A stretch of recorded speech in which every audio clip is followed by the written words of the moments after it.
women of Ouija. Hi, Karen Dahlman's here. And I'm Marla Martenson. Welcome, you guys. We are so happy to be coming into this fall season of 2016 with you. And we're just loving doing these videos and so happy that you're watching. And look at Karen's new hat. Do you guys like this? Check it out. It's my Ouija hat. I love it. It's I'm for so Halloween. jealous. I'm going to go online and get one after we do these videos today.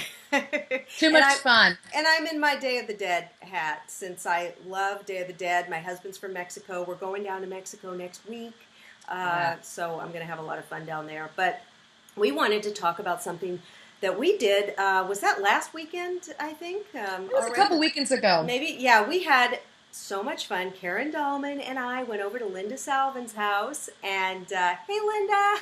Hi, Linda. And these gals live up in L.A., and I'm down south of L.A., so it's a couple-hour drive for me. But we get together when we can, and we make the best of it. And we had a great afternoon at Linda's house. Yeah, we were at Linda's. So first, listen to this day, okay? We got over to Linda's about 2 o'clock. We did a couple hours of Ouija boarding, which was so much fun.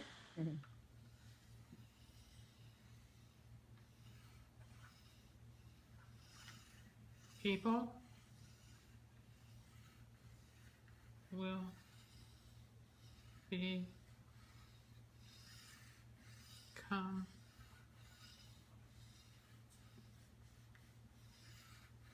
happier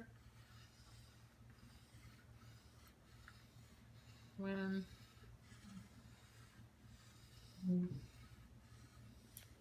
expectation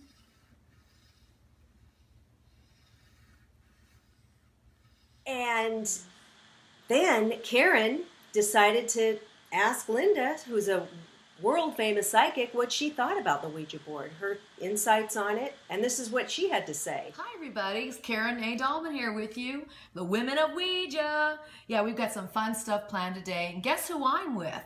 This is the world-renowned Linda Salvin psychic from L.A., California. Hi, everybody. Welcome, hey, Linda. Karen. Hi, good to be with you today. You too. It's great to see you and great to be here. Thank you. And you know, when I get with Linda and Marla, we like to use their Ouija board. We have today an angel board, archangel board.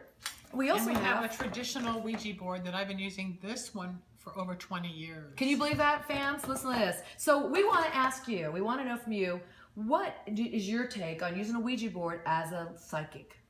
As a psychic, I find the Ouija board a very exciting tool. It's a very confident tool, and it's definitely a tool that I can bring in spirits from the other side that I personally have known in life or can attest to their accuracy with the messages. So you too, when you use this board, you get great messages, it sounds like. Most of the time I get really great messages. I get future predictions. I get humor. I get information about people that I don't even understand or know, and then within months, a lot of times it's verified that it came true. So it's a definite psychic tool, and there's nothing to be afraid of if you know how to use the energy.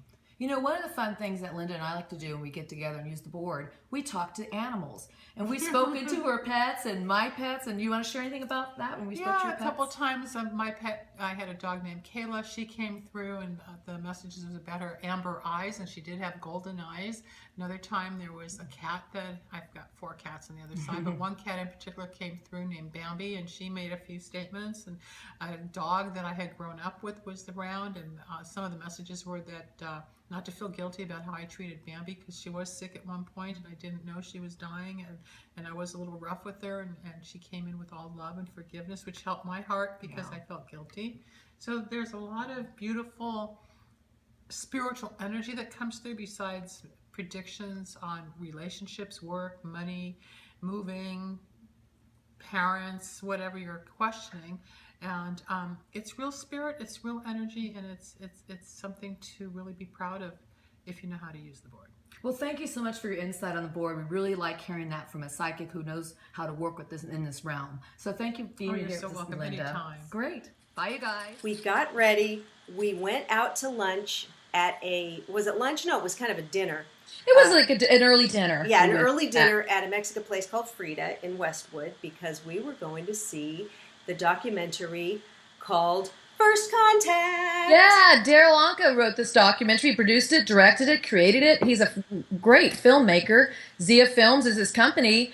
And the whole video was about Bashar, and Bashar talking about making first contact and what we humans need to do to prepare for it. I love the movie. What about you, Marla? It was such a fantastic film, from the cinematography to the writing to the music.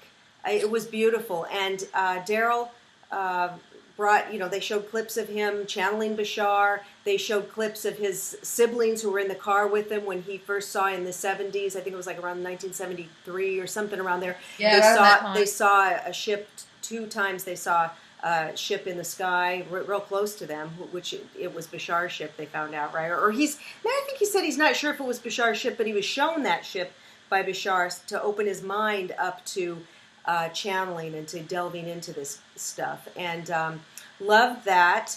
And gosh, what else? What I really loved about it, I like that they hooked Darryl up to an EKG and they monitored his brain waves.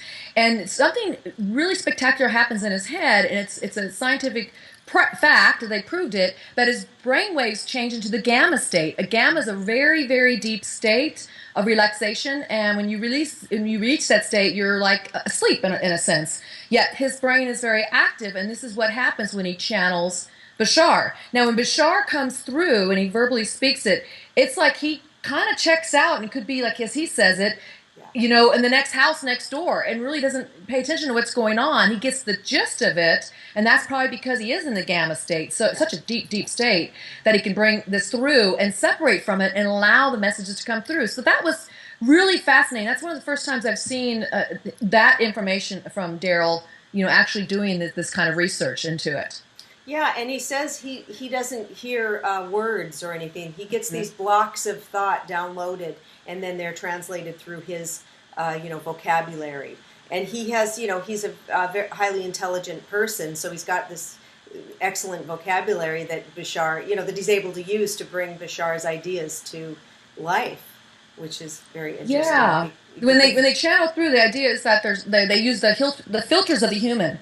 So his filters are, like Marla said, he's a great vocabulary and very articulate. So Bashar's ability to use those features and functions of Darryl when he comes through. So it's really cool.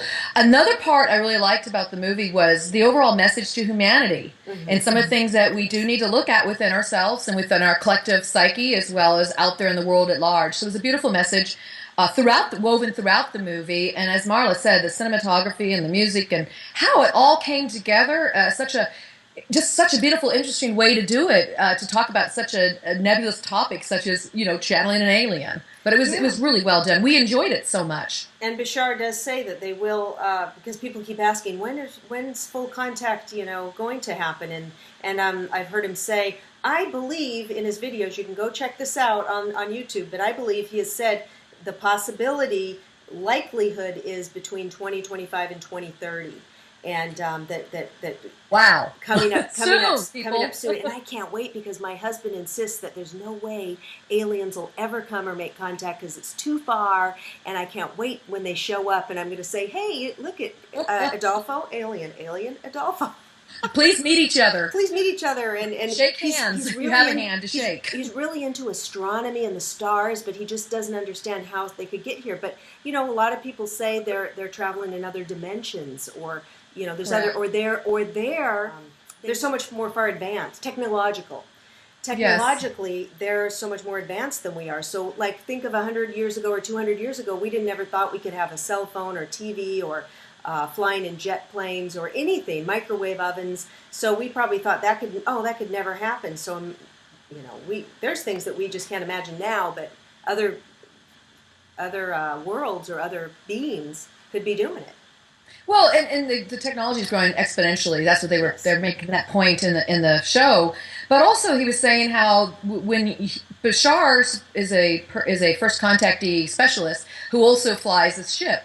And the idea is that the ship is actually attuned to him, and it's like it has its own intelligence. And so you fly the ship because of his intelligence matching up with the ship's intelligence, and that works in unison. Just some really cool concepts, you guys. It's worth seeing it. Yeah, so Check he's it out. the only one that can drive that ship, fly that That's ship right. because of that. Yeah, no, this was fantastic. I'm sure it's going to be out on, it'll probably be on Gaiam, I would think, or right now they're taking it around. They're going to Europe, and He's going to the Czech Republic now. That's coming Czech up. Republic. Yeah, that's going to be really cool. He's doing so that. Look on his. I'll put the link to his website below, Bashar.org, and you guys can check it out. But I want to see it again for sure. I know, and I just we love Bashar. We love you. We love you, Darryl Anka. We love you, Bashar.